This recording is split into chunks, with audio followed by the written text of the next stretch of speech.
And there you have it. Joel Embiid in the lineup.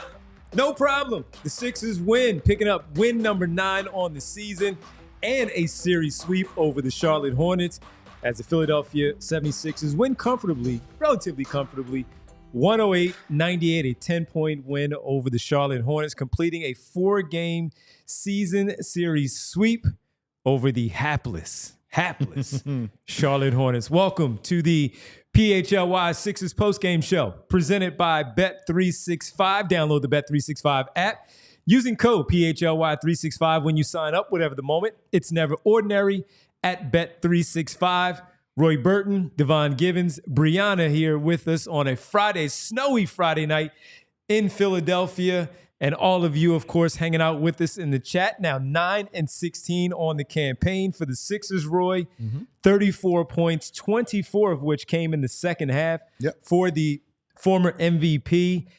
And while the Sixers did win by 10, they were up by as many as 23 points. Looked like it was going to be a comfortable win, as we talked about in the pregame, giving them an opportunity to rest their stars, including Embiid, most importantly, knowing that this was the front end of the back-to-back, taking down Charlotte tonight, getting ready for a plane ride to Cleveland to play the Eastern Conference best record-wise, Cleveland Cavaliers. Right.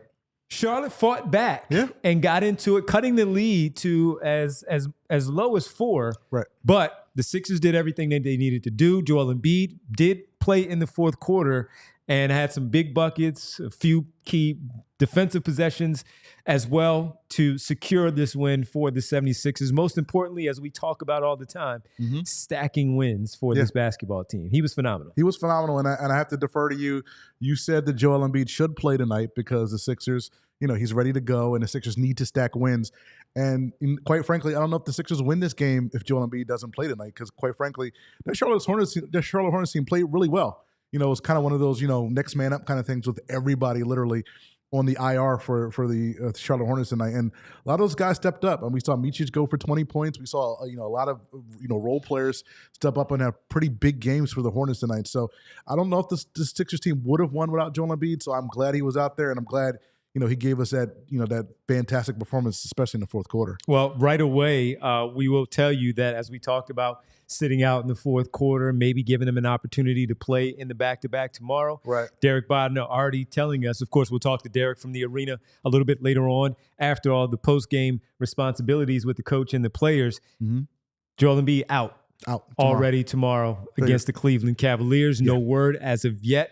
Actually, Paul George is expected to be available. So, as you said, not sure how this game would have gone against the Hornets tonight with just Paul George and Tyrese Maxey, even though he had an idea on Monday, put up 73 combined to take down the Hornets. But Paul George available, Joel Embiid out tomorrow against the Cleveland Cavaliers. That said, it gives them, again, the weekend to rest.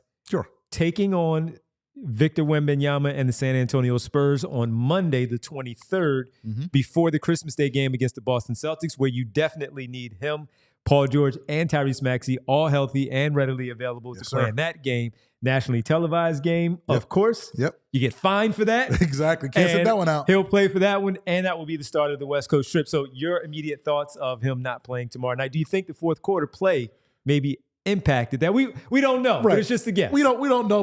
But we were watching the game, and we kind of figured that because it was clear to me anyway that the lineup that Nick Nurse put out there, he was kind of avoiding putting Joel Embiid and Tyrese Maxey. He waited a while. He waited a while. He was like, you know what? Let me see how this Paul George lineup kind of does. Paul George and his super friends. Let's see how this lineup kind of does. Without Joel Embiid and Maxey. Waited a little bit. I think when they came in at the 8-minute mark or so of the fourth quarter. I don't think he really wanted to play Embiid because I think Embiid had like 24 minutes at that point, which would have been a perfect time to 24 minutes a night. Probably would have played tomorrow. But that being said, you obviously needed Joel Embiid down the stretch, and as you mentioned, down the stretch, he was almost unstoppable. I know he had a run where like six straight points at one point late in the fourth quarter to kind of ice that game. With some of that mid-range work that he does. But yeah, like I think that Nick Nurse wanted to, give Joel Embiid, the chance to play tomorrow, but I think that fourth quarter kind of negated that. Yeah, it really did. So let's just talk about his play, though, and what he did overall, because starting off the game, he missed his first 2. Right. And you were wondering, okay, is he going to get frustrated? Is the mask going to be one of those things that is in his way. It's hindering him. It's holding him back from being Joel Embiid. But after he missed the first two, the normal Joel Embiid shots, mid-range area, those 15 to 17 elbow extended jumpers that he knocks down at a phenomenal clip from that particular spot on the floor, that area on the floor. He went on to score 8 points the rest of the way in that first quarter and did a pretty good job of he took a three as well, missed that one. But after that, he had a great pass from Paul George, who penetrated and got past the defense, the first line of defense, got into the painted area where they had to make a decision of collapsing on him. And he made a great whip pass to Joel Embiid. Great hands that we know Embiid has as he catches it. Ball fakes, get them up in the air, uses the rim as a shield, goes to the other side for a layup, his first 2 points. And then he was able to, again, comfortably relax and knock down a few shots from the perimeter as he got it going in that first quarter. So after those first two misses, he was fine. Yeah, he looked just fine as he continued to play in that first quarter on into the second as well, finishing with 34 overall. He had 24 in the second half. So he finished with 10 in the first half. So I thought that after those first two, he was pretty good. And he also did a really good job, as we talk about Bet365 being our presenting sponsor for the postgame show as always.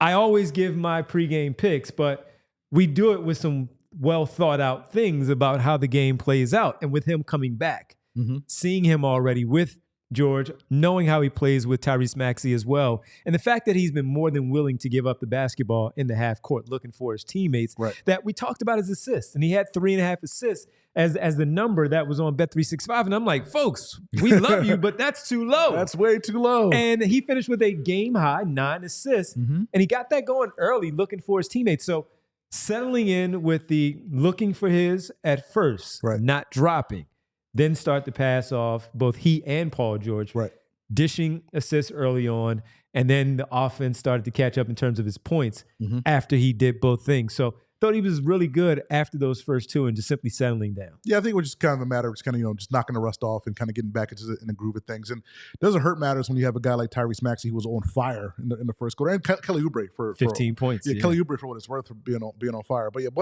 but we talked about this before in the pregame show. It's like, if you look at this roster, or if you look at the starting lineup for the Sixers and you look at the starting lineup for the Hornets, like the Hornets are outclassed at every position. You go down the checklist and check everybody off. Like Nick Richards, God bless him, but Nick Richards really, can't defend Joel Embiid, right? No. What was the Diabate? Yeah.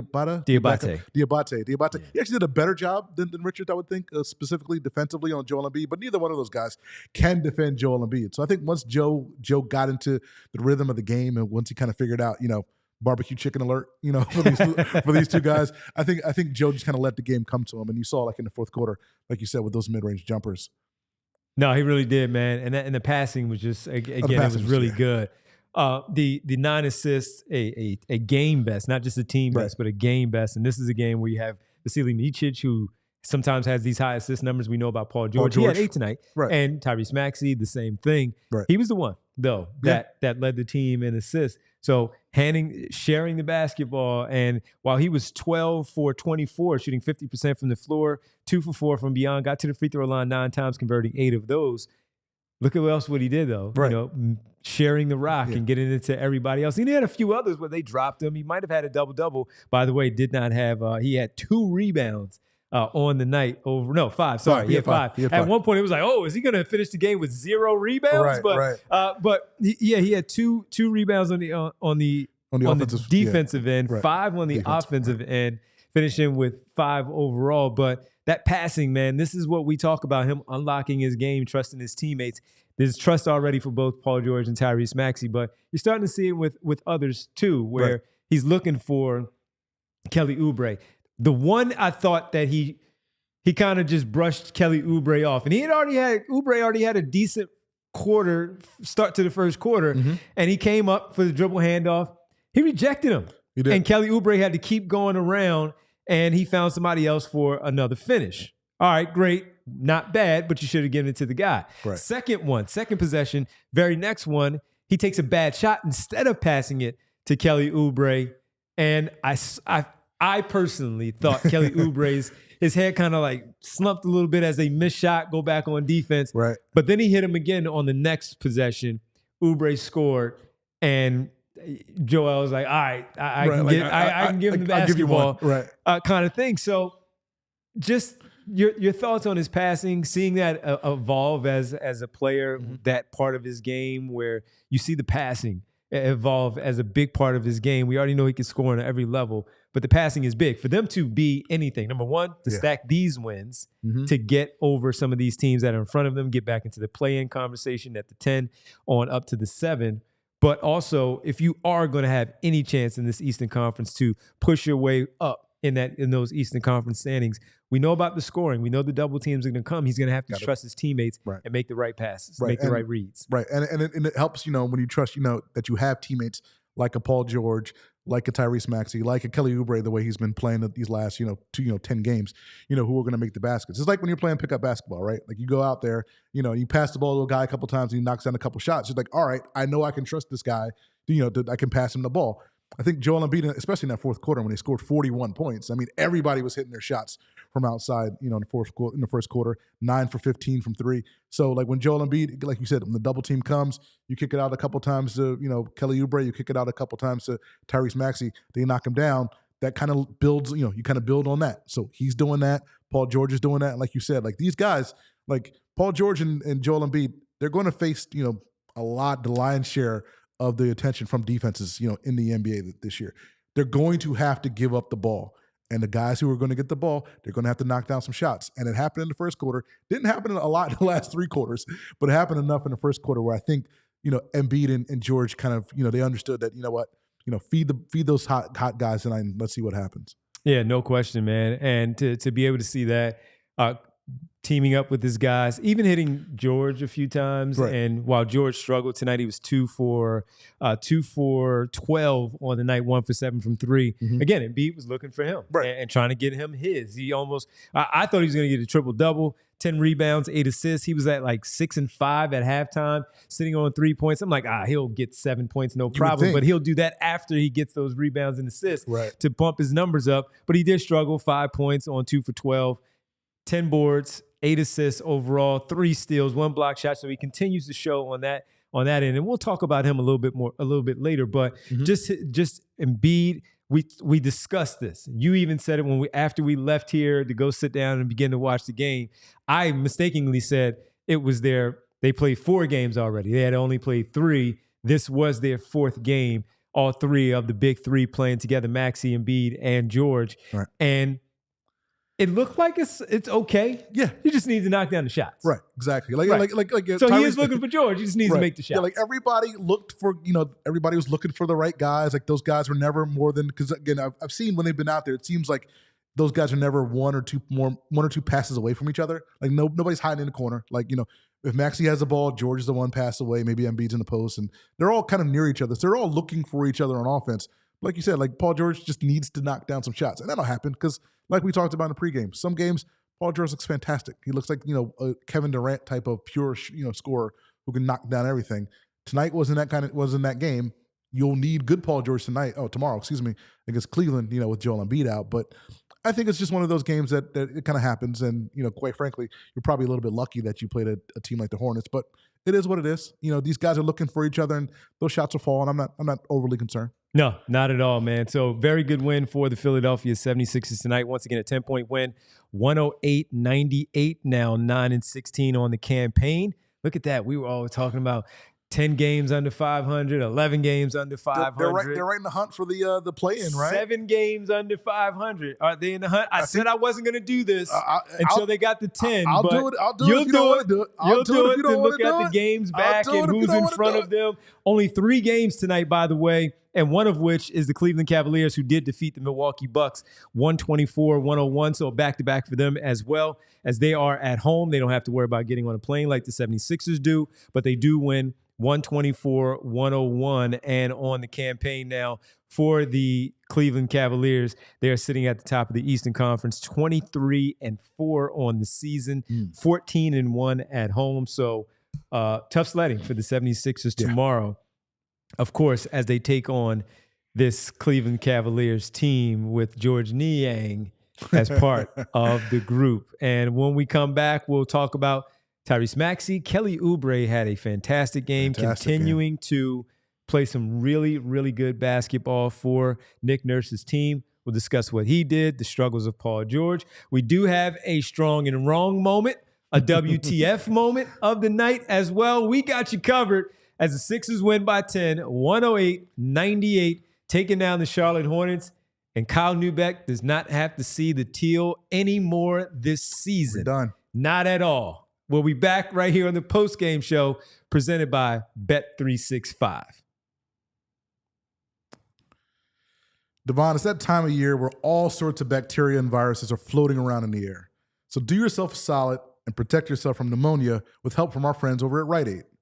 According to the Centers of Disease Control and Prevention, millions of people are diagnosed with a respiratory illness known as pneumonia each year. Some of those who get pneumonia have mild symptoms, but others experience serious complications, including hospitalization. The vaccine is one of the best ways to keep yourself healthy during the holiday season. And with the weather turning cold, now is the time to get vaccinated and help yourself stay healthy. Adults aged 50 and older are now eligible for the vaccine. Getting vaccinated is very easy, and it's usually no cost with insurance. Just walk to your local Rite Aid or schedule online at riteaid.com. Unsure of what vaccines you may need? Just ask your pharmacist for a personal recommendation and stop by your local Rite Aid today.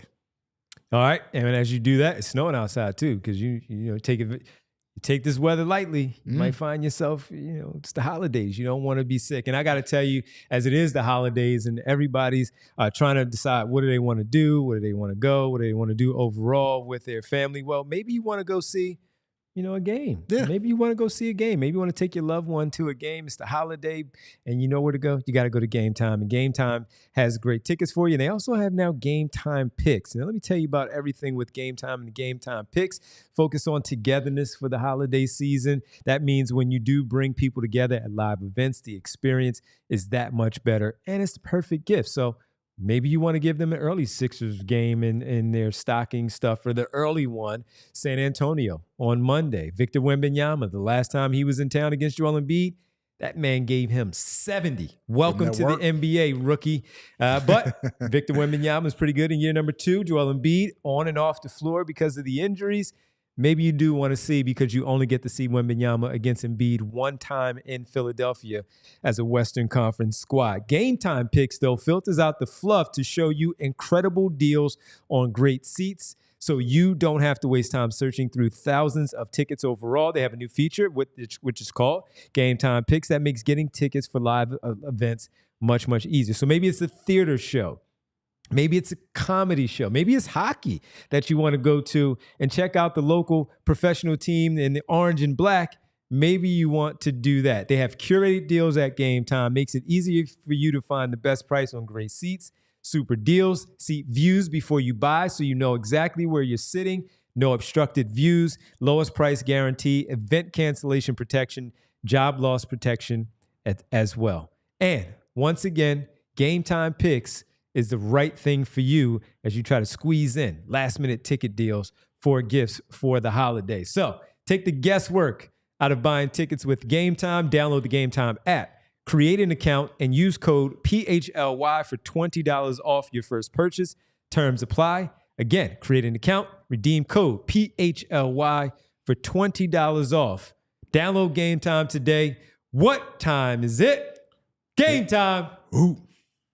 Thank you, Roy. Appreciate that. Welcome back to the PHLY postgame show presented by Bet365. And Bet365, so we had the assist. You missed the rebounds by... I didn't miss the rebounds. Nick Richards missed the rebounds. He had 5 rebounds at halftime. Decided to kind of close the rings on his Apple Watch, do some cardio, run some up and downs. I don't know what he was doing in the second Charles half. Lee, too, because they kind of went small a little bit, where they wanted to run that way. Yeah, Diabate got a bunch of minutes in the second half. He did. Nick Richards, 5 rebounds at halftime, 5 rebounds for the game. Sorry. Jeez.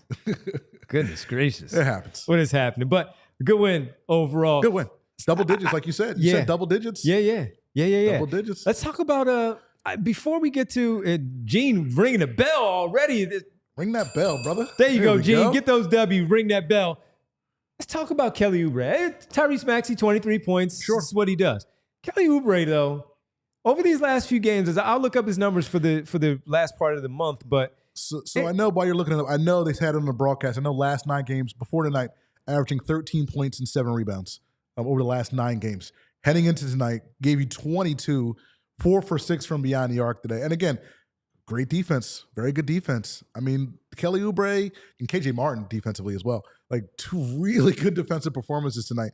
Again, I didn't expect this much consistency out of Kelly Oubre on the defensive end, but he's been phenomenal these last, 10 games. So last 10, as you pointed out, just I have the number sitting in front of me, 13.3 points, 7.3 rebounds, 2.1 assists, 1.7 steals over the last 10 to lead the team in that category. And personal fouls, just 2.6. So sometimes he can have those boneheaded plays where we're like, Kelly, what are you doing there? Right. He's a lot of the what the moments of the night because of his boneheaded plays that we would discuss. But Kelly has just been really, really good. And Phil W., who's a frequent part of our show here, I haven't seen him in a while, but we often joke about Phil W. being the agent for Kelly Oubre because he loves Kelly Oubre. And Kelly has been really, really good in that 4th man role of who he is as part of this group, sometimes the 3rd because of the fact that Joel is off the floor. Right. He naturally slides into the third best offensive player, especially with Jared McCain now out for the foreseeable future, where he has been really good, man. And his defense tonight, we had 1 or 2 plays where, again, this is the Kelly Oubre experience. Kelly Oubre show. Happens. The KO show. Yes, it's the KO show. And you're like, he's got it going. He's going to think he can do this, and that's exactly what he does. So he goes to the basket, he makes a crazy pass, he charges, whatever. But as I said he's been under control. So with him, tonight, 22 points, 5 boards. He was a plus 12. I don't care about plus minus in the NBA. That's a hockey stat for me. It's a little deceiving. Yeah, it can be. Yeah. But when he's on the floor, he's impacting the game in a really, really positive way. And while we're trusting him defensively, we're not going, no, Kelly, as much on the offensive side because he has been so efficient and consistent on that side of the floor. And you look at the 22 points, 8 for 10 from the field, 4 for 6 from 3. Very extraordinarily efficient. Like, I will never have a problem with you if you're shooting 80% from. Like, you can have a couple of WTF moments on defense. If you're shooting 8 for 10 from the field and 4 for 6 from 3, I'll give you that. And if you're chipping in 5 rebounds and, like you said, 2 assists and a steal, it's fine. I'll take the good, take the bad, take them both. The facts of life. Kelly Oubre.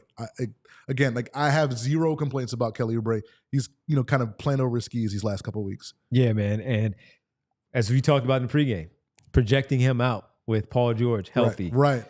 Caleb Martin healthy on the floor together. That defense. This is what you want to see. That defense is what I want to see. Like, that defense. And again, the Hornets, not a great team, but they played hard tonight. Scored 98 points. Again, you add Caleb Martin to this team. You add a Joel Embiid once he's back and kind of in rhythm. I mean, this is a team that could probably consistently hold, a lot of offenses in this league under 100 points every game. Yeah, man. So again, I mean, look, he's going to have a stretch at some point again, right? Where we're like, Kelly Oubre, what are you doing? Nick, maybe you have to put him back on the bench, but he has just played so well for what he has done. And even looking at his home numbers, man, where he is, the home numbers are 13 points. Mm-hmm. So he's pretty balanced with where he is. Yeah. 13 points, 6 rebounds, just under 2 assists, 1 steal a game, 1 block a game, where you see him athletically going up and challenging stuff and trying to pin things and on the board or sending it to the 5th row in the seats because of what he does. And he's not getting discouraged overall in the 12 games at home, just in general. But this is what you ask of Kelly Oubre. Right. This is where you say, trade deadline. I really don't want to trade him now because of something like this. Now, I'm not getting too far ahead of myself because if the right player is available and you have to go out there and get that difference maker, you have to probably give up with KJ Martin to match salaries, Kelly Oubre. But this is the type of, when you're looking for that 4th player to know his role, know exactly who he is, to play alongside that big 3 now that Jared McCain is out, this is what you've asked for from Kelly Oubre, just to be consistent, just to be under control. We all know that we're going to have, once again, the Kelly Oubre moment, the experience that's just going to make you scratch your head, throw something against the wall, but then he's going to come back and make. Like in the beginning, starting the game off, Embiid didn't have it going. Tyrese Maxey did get it going. Paul George was looking to assist. Kelly Oubre knocked down the first 3. Okay, cool. gets a finish at the basket, knocks down a second three, and now you're saying, all right, this guy is really settling into who he is with this basketball group. And I do want to say this too. While he was in a similar role last season, Tobias Harris was the third option behind both Embiid and Maxey. So 12 was at that third option, and Oubre was fourth. So he's had experience, just a different type of player. And the one who is looking to more distribute and look for as a facilitator, Paul George over 12. Right. 12 will give the ball up, but that was more because he tried to do something, ball stopped, he had to pick the ball up, he had to find teammates. Right. This one is no. George is doing something with a purpose, and that purpose is to also find his teammates once the defense collapses on him, and it's a double team, and he's finding that open teammate, and it's often Kelly Oubre who's making the right decisions. And I think part of that too is, no offense to Tobias, but I think part of that too is that, Call him 12. Yeah, I'm sorry. Apologies to 12. Nah, it's cool. It's cool. Apologies to 12, but 8, Paul George.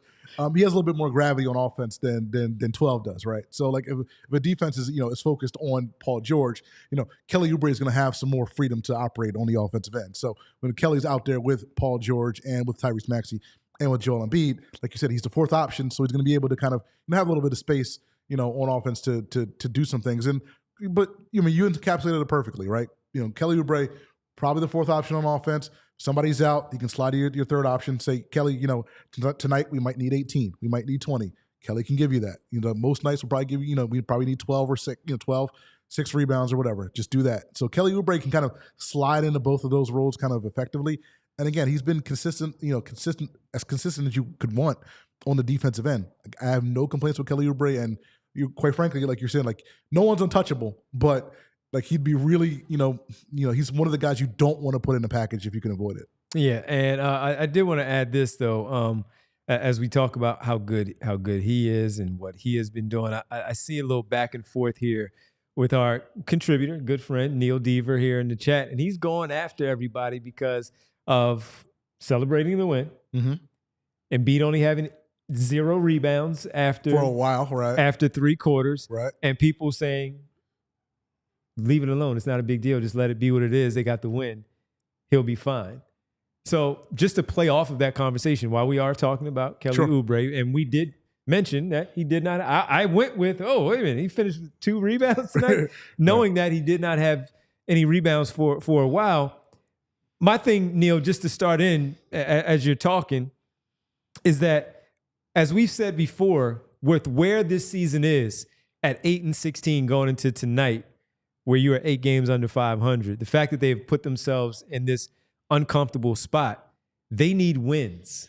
So if he contributed with his 34 and picked up his assist numbers while they have to make the shots, he has to willingly make the passes that we have seen him in the past not make those passes. Neil, he does. I agree with you. He needs that to rebound the ball. He has to rebound the basketball. Sometimes I do look at it and say, all right, is he not rebounding because we saw what he looked like, not being able to get a lift off the floor because of the knee? Right. Not making excuses, just it's what it is. Right. Or is it a psychological thing because of the mask? Getting used to the brace and now the mask, where that was restricting him from doing that. So I am with you that I looked at it and said, damn, he only has 0 rebounds. Not only has 1 rebound. No, he only has 0 rebounds through 3 quarters. But I also looked at that he picked up his play somewhere else with the assist numbers. So, Neil, that's why I do look at it. And as you say, the wins are fine, but the goal is bigger than beating a beat-up Hornets team. No, you're right. But they have to get the win, number one. Right. You have to see some things in his game to take from it positively, just like you're pointing out the one thing that's a negative that you want to see that's much better, which I don't disagree with you. He has rebounded. Tonight he did not. He has to rebound the ball against a Victor Wembanyama on Monday, and or Jared you probably Allen, won't win that game. Well, he's not going to be able to play tomorrow. Right, but you probably won't win that game. So I choose, again, you do that and go back and forth and all, but I choose to look at the scoring is also a big part of it, which he has to do. Sure. Getting comfortable with the knee. So if the scoring, he's comfortable with the knee, he's scoring. Can he also be comfortable with the knee and rebound as the season progresses and he stays on the floor for an extended period of time, not just game 25 and then he misses 6 more and all. No, game 25, miss 26, comes back because there are no back-to-backs, and then get 27, 28, 29, no back-to-backs, maybe skip the back-to-back on 30, go to 31, where he starts to string together some consistent games where all of that stuff will just start to naturally fall back into place because of who Joel Embiid. So good win because you needed a win. Good offensive play because of the fact that now he's with a mask once again, which he's done before. The knee, so that's 2 things, and they need him to be himself, also picking up a little scoring production with PHLY Oubre and Tyrese Maxey because Paul George did struggle tonight. So, Neil, you're not wrong. No. But I just choose to focus on what he did do good that I think will also translate a little bit later on. Yeah, like if you give me 34 against the Hornets in your first game back, I can live with 5 rebounds. Especially if they lost. Now, Neil, if they lose, you're like... They lose is a problem. Right. You got 5 rebounds? Right, exactly. It's like with Paul George. You know how it goes. Like Paul George's shot wasn't falling tonight, right? 10 rebounds, 8 assists. Obviously, you want Paul George to score more than 5 points in the game. Yeah, but exactly. Right. But if he gives you but 8 we also rebounds, saw him drop 33 on Monday. He just an hour ago. 4th game back with Joel and Tyrese. Right, exactly. His shot needs to fall. The shot needs to fall. We understand that with Paul George is fine. He still gave you 10 rebounds. He still gave you 8 assists. He still gave you a handful of deflections and all that stuff tonight. That's what three steals. All right, okay. We can address the Paul George scoring. Yeah, we can address the Paul George scoring tomorrow. Against Cleveland because he's going to need more than 5 points. He's going to be the second option, maybe the first option. Right. So we can address that tomorrow. But for tonight, for a win, we're okay. We can live. Sorry, Neil. Yeah. We'll be good. Yeah, we'll be good. Yeah. And you know what? When they get to the play-in tournament and he has 20 rebounds, I'll say, Neil, you were right. And that's why they advance to the postseason overall. But good stuff as always. We get to the super chats as well. Player of the game, WTF moment, strong and wrong of the night. Roy, Devon, Bree is here. We'll check in with Derek from the arena shortly. Kyle has the night off, and he'll be back tomorrow for the Sixers and the Cavaliers as we do the pre and post tomorrow for the Sixers and Cavs. 8 o'clock start. Bree, what are we doing here? 8 o'clock start for the Cavs on a Saturday night. God bless you guys. Oh, man. You're going to be sitting back, choose and chill. Yeah, choose and chill at home. We'll come right back. We'll get to the player of the game, talk about Tyrese Maxey, some of the other things that we did see. Ricky Council, go get him, Rick. Go get him, Rick. Talk about it all. PHLY Sixers Postgame Show presented by Bet365. And look, we talked about it a little bit, but it's so good in the pregame, we got to talk about it again. And that's the great thing that TrueMark is doing as you financial responsibility. Not only do you need it for yourself as an adult, right? You also want it for your kids, your child, your son, your daughter, your niece, your nephew, your young cousin, speaking to your siblings and telling them about it for your niece or your nephew. And that is the financial responsibility as the young kids need to know how to save their money, how to spend their money as well responsibly. So TrueMark has done a great thing with kids. And if you have kids, TrueMark has the ultimate playbook by teaching the kids the financial responsibility with a free Greenlight account. The Greenlight app is changing the game, helping kids and teens learn how to earn, save, and spend wisely. I did this with my daughter. She's now 17. Nice. So she knows how to do it, even if it's just, cash somewhere in a house and she just doesn't pick at it. But she's learned the financial responsibility from her parents. And when she is done with that, she had an opportunity early on with that Greenlight app to be able to find out how to do this herself. You go to school, you get these little lunches, you want to be able to spend the money in there at school or have a opportunity for a book sale or buy some school apparel that she wants. Hey, let me check my Greenlight account, make sure it's okay, check in with my parents because all kids text while they're at school, even though they're probably not supposed to, but they do so on their phone, and they do that also with the Greenlight app where they can check in general. So here's the cool part again with the debit card. They can make the purchases and learn real world money skills while you stay in control from your phone. With the holidays right around the corner, now's the perfect time to introduce your kids, your siblings, to tell them about your niece and the nephew and give them an opportunity with the Greenlight app. You're going to get money for the kids anyway. You might as well go to TrueMark Financial, open the Greenlight account, and they can have the app as well. Get signed up today. Visit TrueMark.com/greenlight for more information. Once again, TrueMark.com/greenlight for more info. So, Devon, with the holiday season upon us, with 8 o'clock start times also upon us as well, we're all a little bit more worked up than usual. So Coors Light celebrates rising above all the stress and choosing a chill mindset. Once you're done running around these next couple of weeks trying to finalize everything as we head into the new year, be sure to make the choice to choose chill, then reach for a Coors Light. It's mountain cold refreshment. As you mentioned, Sixers had a 23-point lead. Charlotte Hornets cut that lead to 4. Now is a proper moment for Sixers fans all around the Delaware Valley to choose chill, to go to your fridge and grab a refreshing Coors Light. Roy did too. He chose chill. I did. Coors Light is cold lagered, cold filtered, and cold packaged for a smoother finish. Coors Light is crisp, mountain cold refreshment, and when the mountains on the label turn blue, you'll know it's cool as the Colorado Rockies. When you embrace a chill mindset, you don't worry about the Sixers losing leads. You don't worry about any of that stuff. You just sit back and chill, choose chill, crack open a Coors Light. Make the most out of the times you choose to choose chill. Choose Coors Light. Get Coors Light delivered straight to your door with Instacart by going to CoorsLight.com/PHLY basketball. Celebrate responsibly. Coors Brewing Company, Golden, Colorado. Welcome back to the PHLY 365 show, presented by 365. It's the PHLY Sixers 365 show overall because they're post-game partners here with us. But again, the PHLY Sixers post-game show presented by Bet365. And if you had Tyrese Maxey going off in the first quarter, because you have these different things at 3-pointers. Sure. That you can go on the Bet365 app. I have it here on my phone. I'm always messing around with it. We'll get to our super chats here shortly. But Tyrese Maxey in the first quarter setting the tone. And Roy, I'm like, all right, he might go for 30. Yeah.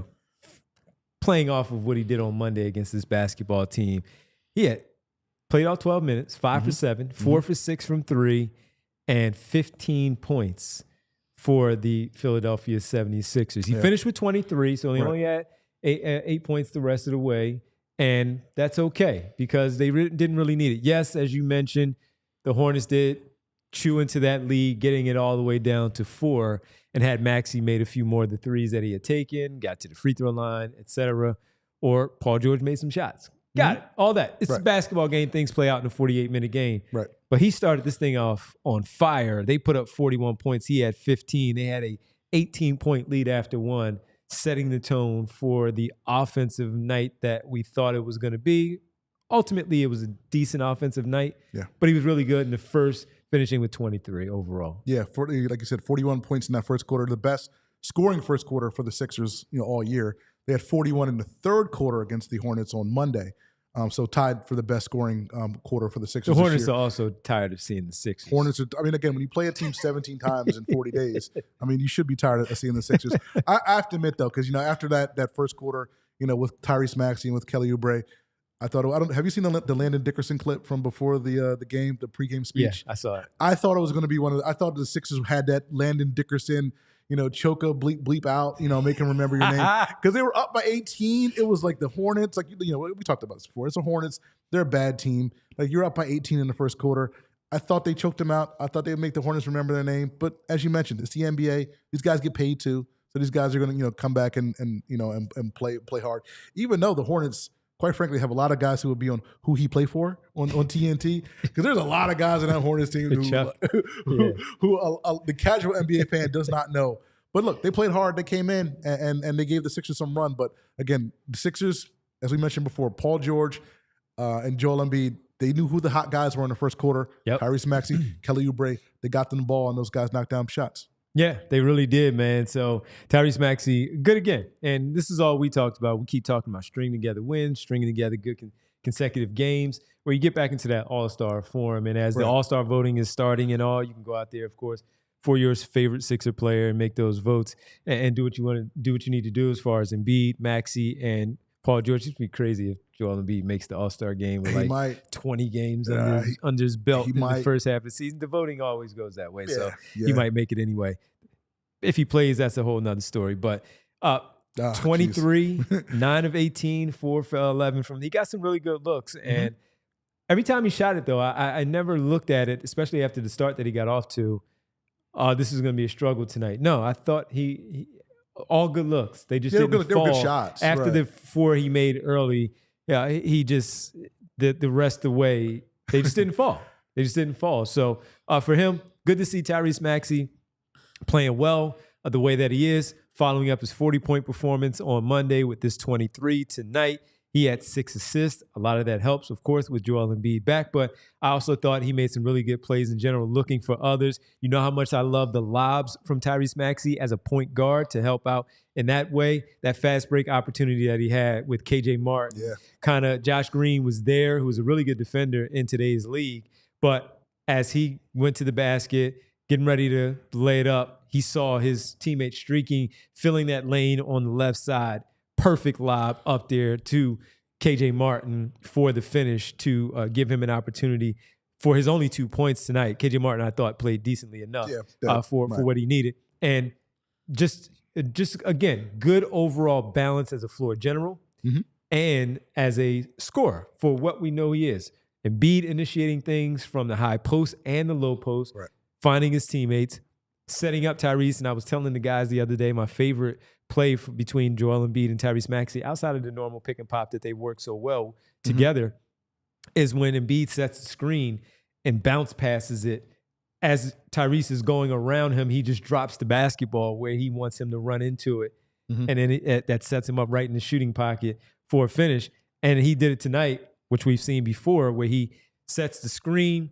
Tyrese is coming this way on his left side, and he bounces it through his legs as he's standing there setting that screen at the same time. And I love to see their synergy on the floor together. And that's what you saw there from them tonight. So Tyrese Maxey, again, just playing some good basketball right now. I mean, they're all playing. Look at what they've done over their last 10 games. They've won like 5 of their last 10 or 6 of their last 8 overall with a couple of losses sneaking in there. They're playing better. They're playing good basketball. I do want to ask you a question about Tyrese Maxey. You know, obviously in the first quarter he was hitting everything, so there was no need to attack the basket as much. But he really didn't attack the basket much. He did a little bit at the end. Only got to the free throw line at the end. At the end, right? Yeah. At the end. Is that a an opponent thing? Is that a like what do you think of him not driving to the basket as much as usual today? Than usual. I don't know, because I didn't think the defense was walling them off in a particular way.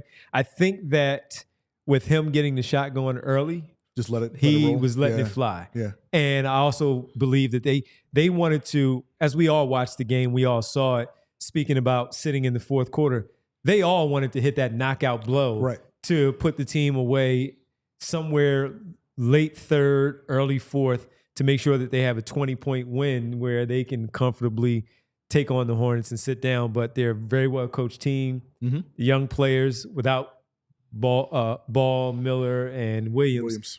They went out there and they fought. They fought hard. We talked about Michich putting together a pretty good stat line. He did.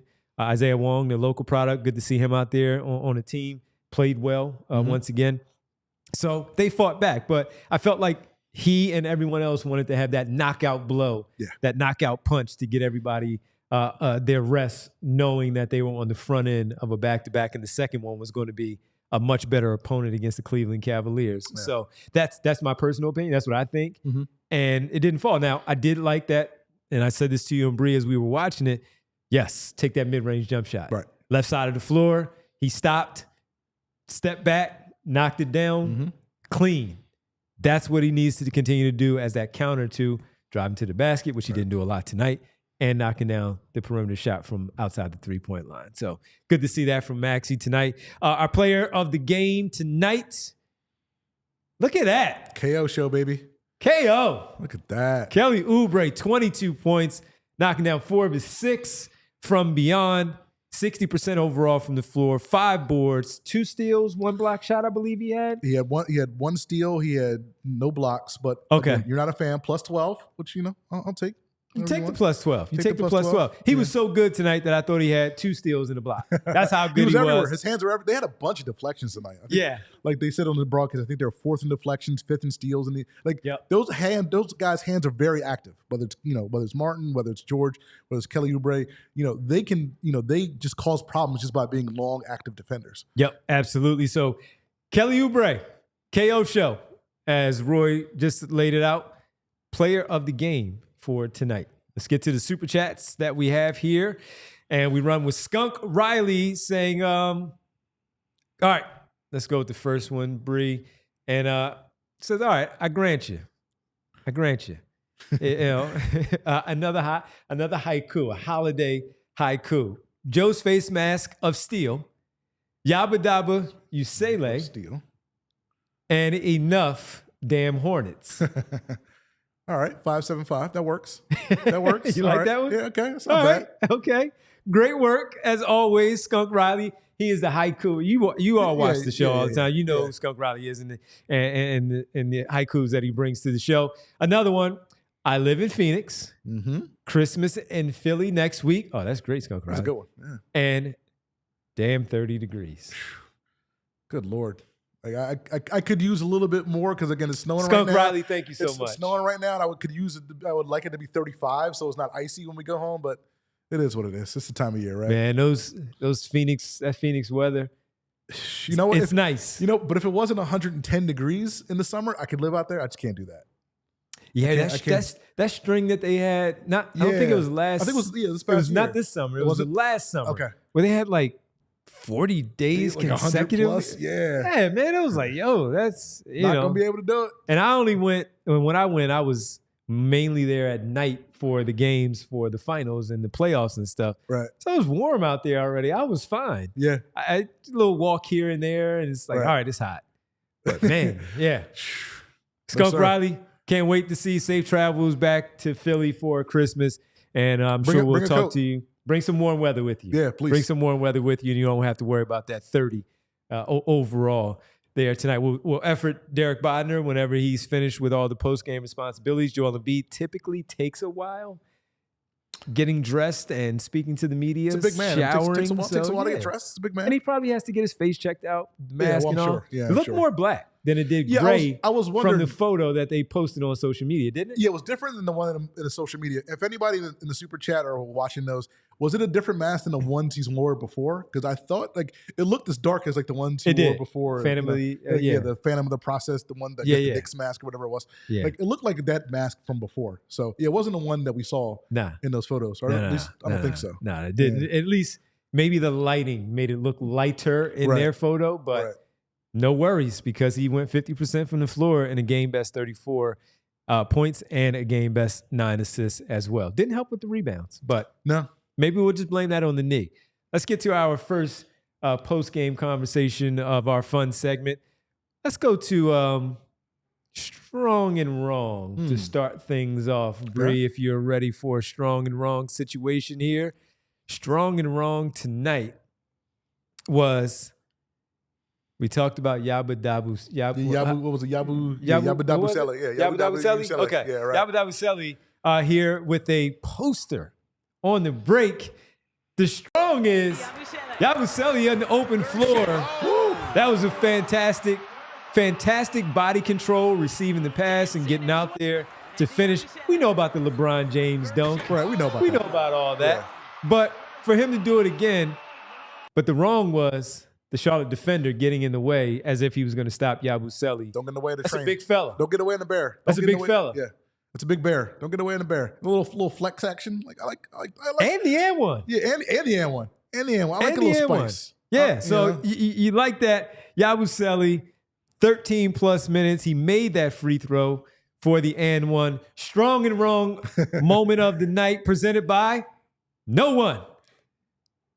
But a fantastic finish. Strong for Yabusele, wrong for the Charlotte defender. Your ad here. right. Drop it right in there. And we'll get to our WTF moment. Normally the WTF moment is like, what was he thinking? Yeah. This time it was, whoa, what was he thinking on the positive side? Give it to him, Bree. Go get him, Rick. There it is. In the open floor, Ricky Council with the steal. And we're like, give the ball up, Rick.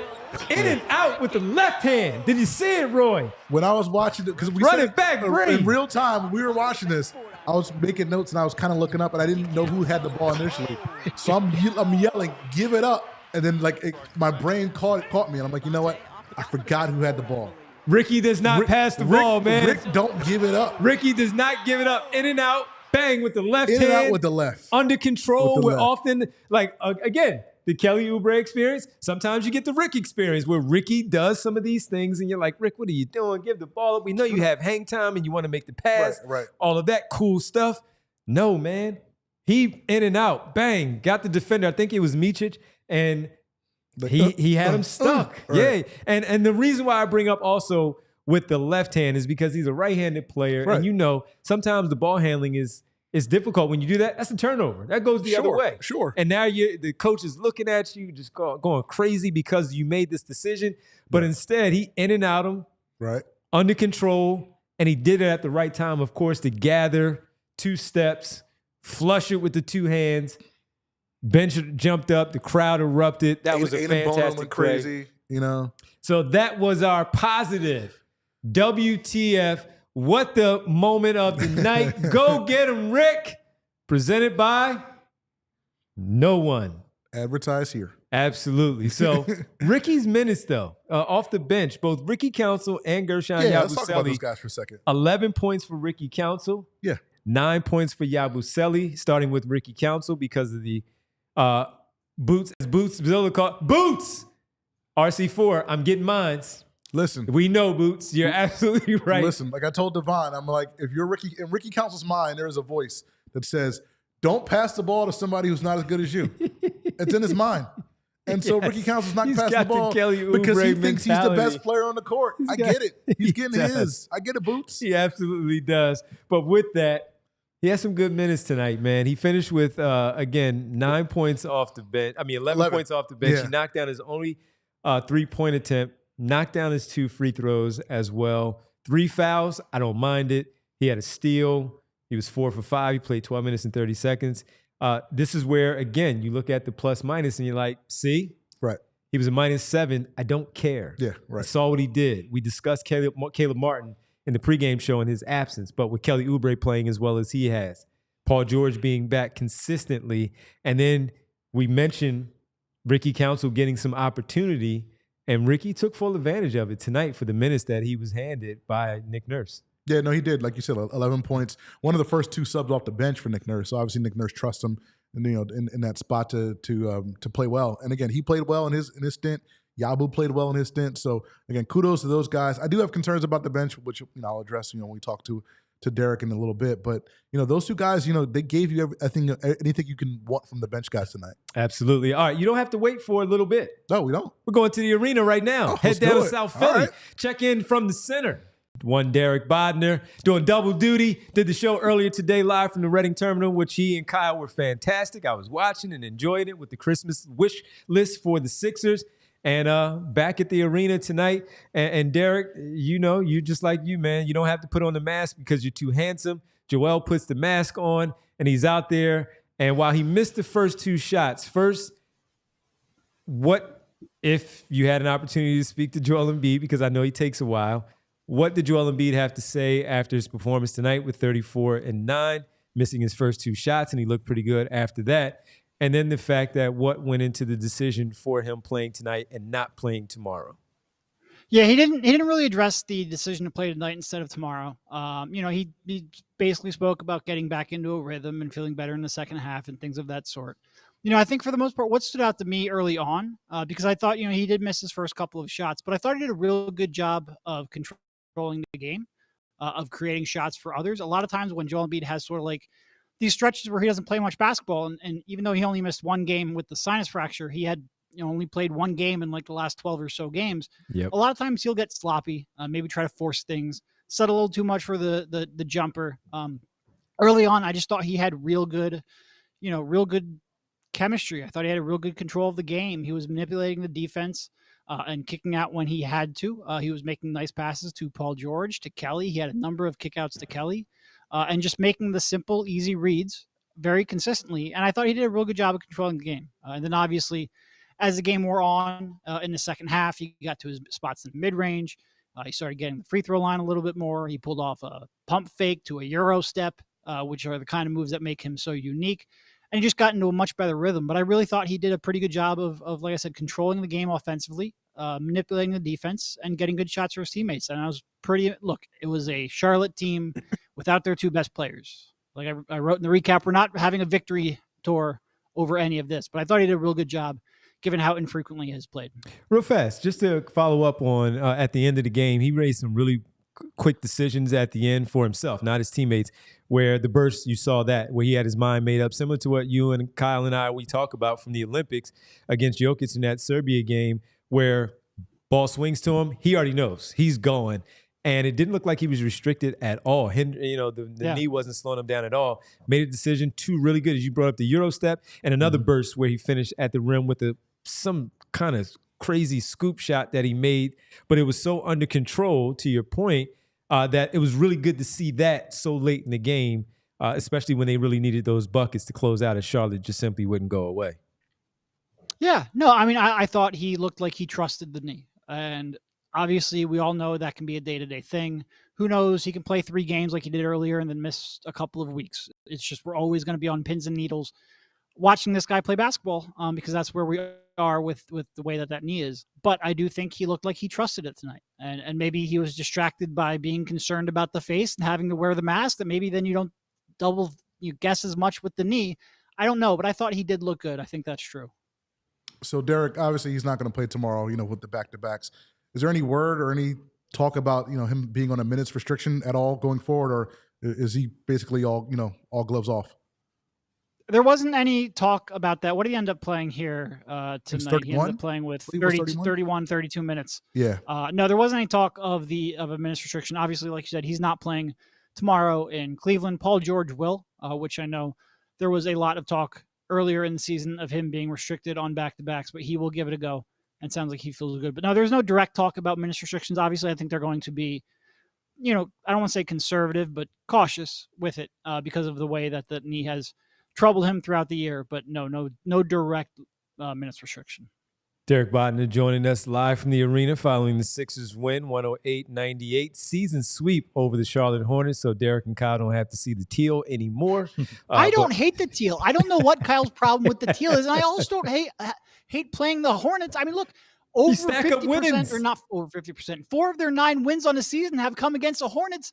Load up on the Hornets. I don't understand the hate. Every night, play the Hornets until you get back into. That's right. Until you get back into the green, man. You need to get back into the green. Almost there to double digits. With that, man, Tyrese Maxey looked decent. Got off to a great start with the 15, but Paul George struggled again. So this is just the 4th game with all 3 of the big 3. No disrespect to the big 4 with Jared McCain out, Derek, and Paul George struggled, but once again, he does other things to help impact the game. And when he has struggled in the past with Embiid off the floor, just he and Maxey, you see the impact. You feel it as we're watching the game. But when he struggles with Embiid and Maxey having decent nights, Kelly Oubre picking up the scoring slack, which I'm sure we'll get to a little bit later, that you just want to see those guys do other things to help impact a W, and that's exactly what he did tonight.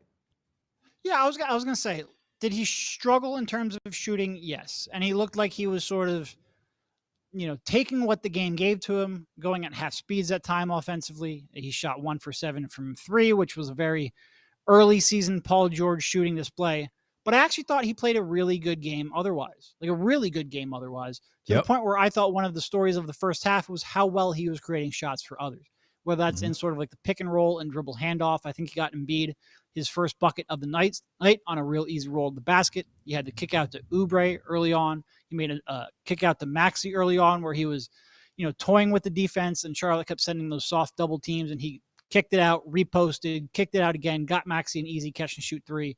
And I thought his defense, like it has been for pretty much the entire season, was good. He had, I think double-digit rebounds, so he was a contributor there as well. I thought he actually played a really good all-around game.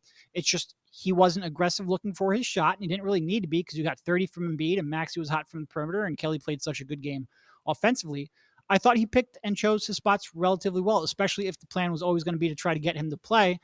I thought tonight, trying to defer, running a lot of their half-court offense, I actually was pretty optimistic with the way he played. Would I love for the shots to go in? Yeah, of course. But if the shot's not going to go in, defending at the level he is, playmaking at the level that he did, and contributing on glass, that's sort of what you want from a third star. That's what made him so attractive is because on nights where your top two are going, he can sort of slide into that more playmaker and facilitator role. He will have nights like we have seen pretty recently where he'll score 29, 30 plus points and carry you to a win. Being able to go between both is great. Obviously, he's not at the point where he's going to give you 30 every night on a consistent basis. Otherwise, the Clippers wouldn't have let him go. But I was actually pretty encouraged by the way he played. So, Derek, before you got on, we were talking about the bench. A couple good runs tonight by Yabusele, a couple good runs for Ricky Council. Go get him, Rick. Outside of that, though, the bench, hasn't been giving you much. It didn't give you much tonight. I mean, you look around the league, the average bench gives you, 30, 35 points a game. Any concerns about, how reliant this team is on, the first team guys to score baskets? Oh my gosh, yes. Yeah, no, of course. I mean, look, they played, Kyle Lowry played 6 of the worst minutes in the first half that we've seen in a while. And Kyle's played some really bad minutes. Again, going back over a month now to November 12th, I think he's shooting about 18% from the field and 6% from 3-point range. And now you're sitting here with Jared McCain out, with Caleb Martin out, so Kelly Oubre is playing more minutes in the front court. You have to rely on players like Kyle Lowry and Eric Gordon to give you minutes. Contending teams do not rely on Eric Gordon and Kyle Lowry to give you minutes. So, yeah, it's a pretty significant concern. You hope that will get a little bit better when Caleb Martin eventually comes back. You'd love it if Jared McCain wasn't out, but he is, so you have to live in this reality. And all of a sudden, something that was already a weakness just becomes that much more.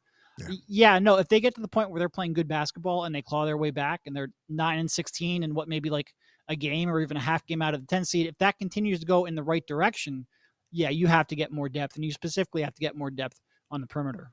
And finally, Kelly Oubre. I'm sorry, did I cut you? No, Kelly Oubre, man, just once again, and we talk about it. He gets off. He has the Kelly Oubre experience where he'll do some things that have you scratching your head.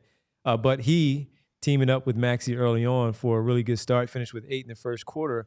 But overall, on the night, with 22 points and 8 of 10. Once again, efficient. We've seen him 7 for 11, 8 for 10 from the floor, knocking down his perimeter shot as well. He was 4 for 6 from 3 tonight. And just doing the other stuff, the defensive stuff, really settling into that fourth option when all 3 are on the floor, and certainly that third option when they're just the 2 of George and Maxey. Yeah, for him to only have 10 shot attempts on a night where he was clearly playing well, and clearly, taking the right shots on a night where he played 39 minutes, to have only 10 shot attempts, I give him a lot of credit for that kind of restraint. And I think when you look at, he's shooting the ball real well, almost 50% from 3-point range. I think it was 14 for 30 over the previous 7 games coming into tonight, and add 4 of 6 on top of it. Do I expect him to struggle eventually? Yeah, look, Kelly is not a 50% 3-point shooter. Nobody is, but Kelly certainly throughout his career has not been. But I don't think it's completely just low sample size streak either. I think he is taking significantly and markedly better shots. I think you're not seeing those, pull up contested 2-pointers with 17 left that almost always turned into transition points for the opposition. I think he's mostly just taking open catch and shoot threes, whether that's from the corner or from the wing on kickouts from Embiid. And I think he's cutting and really limiting his offense to shots that he can make. And when he does that, he is a completely different player. So, yeah, I think he played an almost perfect role player game here in this one. I thought he had some moments in the second half where he really struggled to get through screens, and Micic specifically, burned him and burned the Sixers as a whole. But other than that, I give him so much credit for playing within his role, playing, taking and making shots that he can make. It has been a completely different experience over the last 8 or so games from Kelly than it was in the previous month before then. I give him a lot of credit for that turnaround. I hope it continues.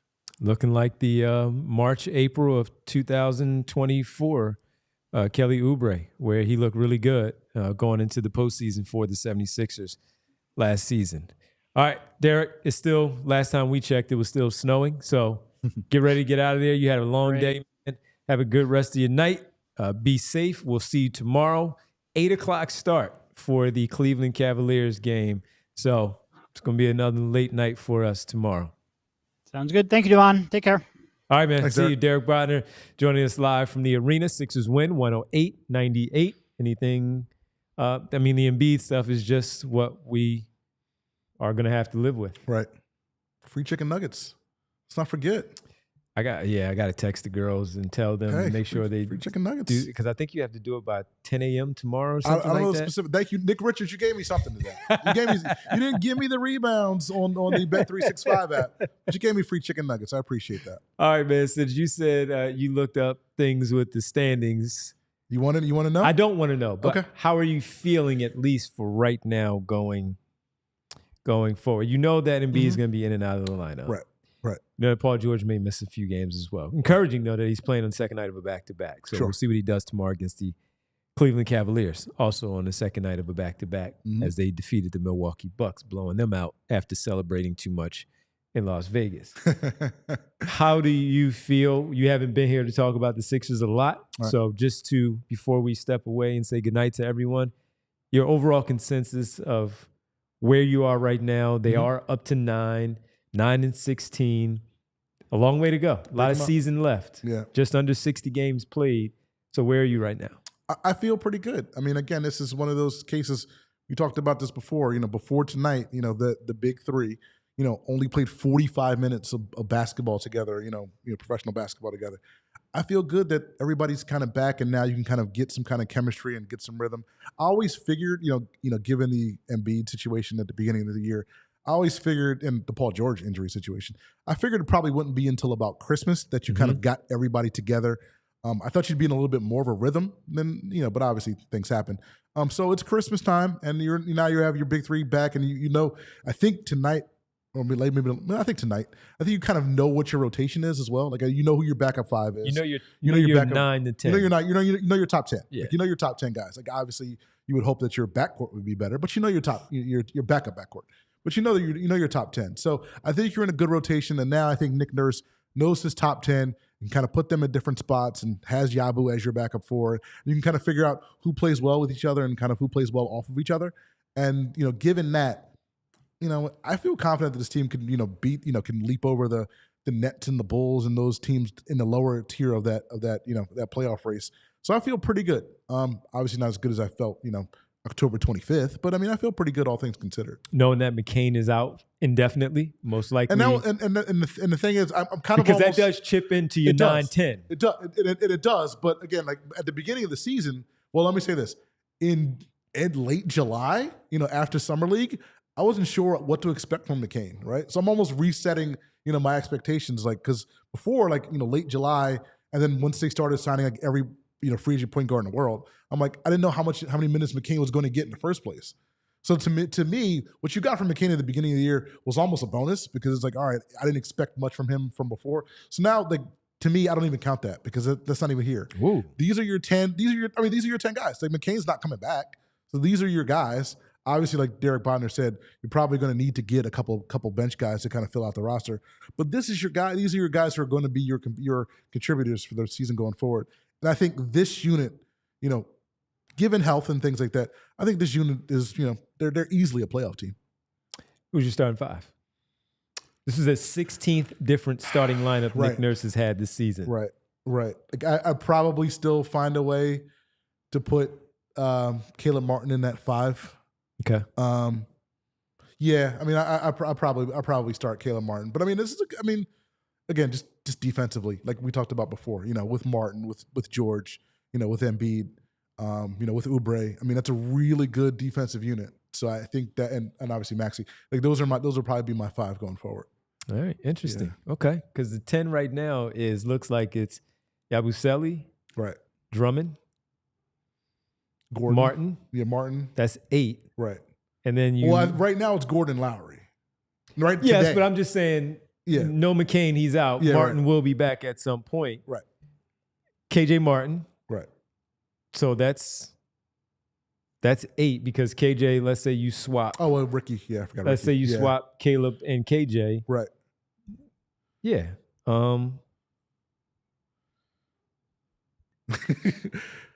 You're not overly impressed by the 10, 11? Your 8 is...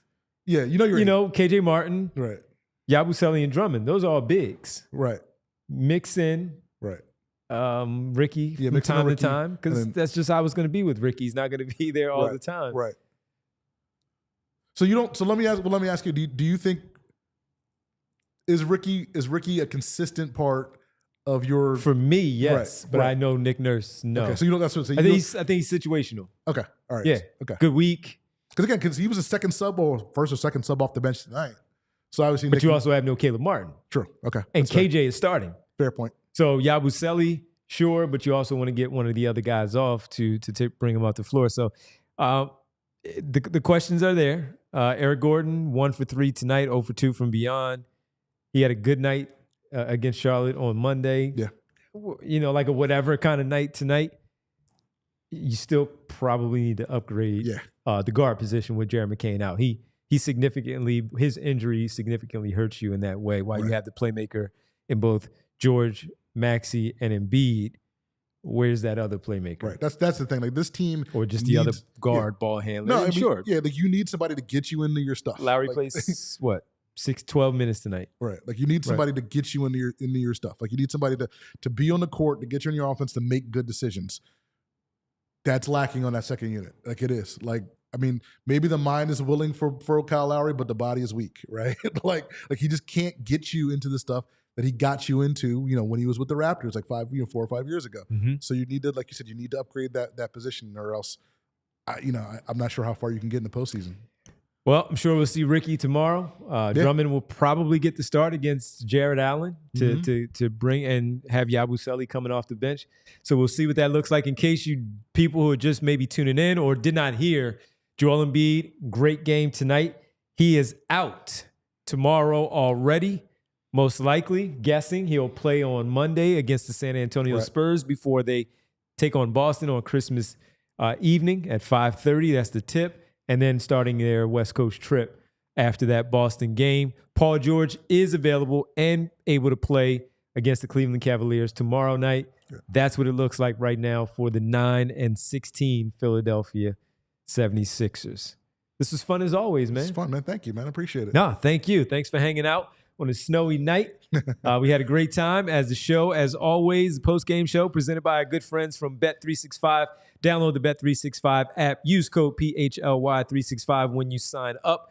Whatever the moment, it's never ordinary at Bet365. You must be 21 plus and physically located in Pennsylvania. If you or someone you know has a gambling problem and wants help, call or text 1-800-GAMBLER. I know a lot of people are going to be hitting up Bet365 because you got Sixers tomorrow. Yeah.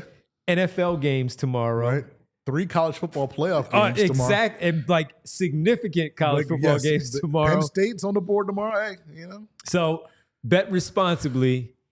Enjoy yourselves. Yes. Enjoy yourselves as we begin the holiday season for some days off for a lot of people that will be extended from the weekend into Wednesday, of course, for everyone. I just want to point out, Eugene said I can come back because I'm a great listener and the Sixers won.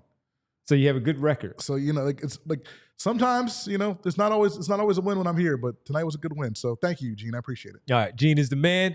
We appreciate Gene. Before we step away, Bree, I think we got to do it. We got to do the roll call. Say goodbye to everybody here tonight on the roll call. We got to say, hey, Aaron. What up, Aaron? Yep. Gene Ross, as Roy just pointed out. We got Larry K in there. Cannoli, holy cannoli. Doug Craig is mixed in as well. I saw Money Mar, Gambling Givens. We missed it tonight, Money Mar, but you know, it wasn't. It happens. Paul George had 5 points. Yeah. Who would have thunk it? Not me. Not at all. Mello 3-point. What up, Mello? You played tonight. The other one did not. He did have like 34 against the Wizards last night. Guess they didn't want him playing on a back-to-back. Yeah. In general. Hey, Winona. Nona checked in. Nona, as always, checking in. Nice. We also have Chi, mom's grandchildren, which is my mom. She checks in and says hello in the chat. Appreciate the love. As always. You better love somebody to love somebody to love somebody in the chat as well. F. Chillaxin. Interesting one. Really? Yeah, gotta chill. Choose chill. Choose chill. Our good friend Neil Deaver in there as well, having the spirited discussion, but on his way out, he said, happy holidays to everybody. It's all love, Neil. So it's sports. It's all love. This is what we do. Yeah, we talk about it, and we get it done that way. The 2-minute warning. What up, Al? We saw Al in there. We mentioned Nona and a lot of others that we mixed in. X-Man. What up, X? X up. We see X in there. talked about Holy Cannoli. He said Ben Simmons' era used to have 17 to 18 rebounds a game. This used to be fun. Him and Joel, boy, they team up. You get 10 from Joel at minimum 8 or 9 for Ben Simmons. All right, let's leave that alone. It's the happy holidays. We want to be happy. Positive. What up, Charlie Hendrickson? Boots-zilla. Boots. Val hosts. Hey, Val. Love to see Val in here. As always, who else did we have in here? I don't want to miss anybody. Brian Knight. What up, B Knight? Robert. And so many others. Hosts of others hanging out with us tonight. Everybody, have a great rest of your Friday night, choosing chill, relaxing. The game got finished. Skunk Riley with 2 super chats. That's right. Thank you, Skunk Riley. We remember you as well as always. We really appreciate you with the haikus, bringing the heat. Jeannie in here. Also, don't want to miss Jeannie. Everybody have a great rest of your night. Be safe if you're out there on the road. You're watching this at the local establishment, somebody's house, wherever you are. Be careful. The roads are slick, of course. The temperature dropping. Get a little icy out there. So everybody be careful. Be safe. We'll be back tomorrow for the pregame show presented by Coors Light at 7:30. Kyle, Derek, myself, Bree will be here. We'll all be here for the Sixers and the Cavaliers. So have a great rest of your night. We'll talk to you tomorrow. Get the shopping done early so you're not shopping on Tuesday. Everybody, as always, like and subscribe. Tell a friend and tell another friend, tell another friend. And when you do subscribe, like I did with the tire guy for me, helping me out, you get the alert. And it sounds like that. Everybody have a great night. Chris, you're hungry. So am I. I'm going to go get something to eat. We'll talk to you. Talk to you tomorrow on the PHLY Sixers podcast. We all silly like the mayor.